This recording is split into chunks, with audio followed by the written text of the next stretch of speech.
നമ്മുടെ ആലപ്പുഴയിൽ പുന്നപ്ര വയലാർ സ്മാരകമൊക്കെ ഉണ്ടല്ലോ, അതിൻ്റെ തൊട്ടടുത്താണ് കേട്ടോ സിദ്ധാർത്ഥ ബ്രോയുടെ വീട്.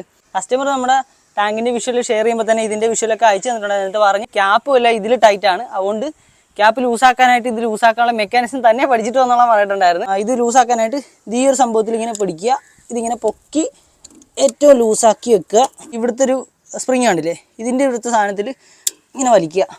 അത് ഡിസെൻഗേജ് ആയെന്ന് ഉറപ്പ് വരുത്തി കഴിയുമ്പം നേരത്തെ നമ്മൾ ലൂസാക്കി ഈ സാധനവും കൂടെ ഒന്ന് ലൂസാക്കിയിട്ട് വേണം ഇങ്ങനെ ആക്കാനായിട്ട്. കണ്ട ലൂസായി വരുന്നുണ്ട, കണ്ട ഇപ്പം നല്ല ലൂസായി. ഇനി ടൈറ്റ് ചെയ്യാനുള്ള സംഭവം നേരെ ഓപ്പോസിറ്റാണ്.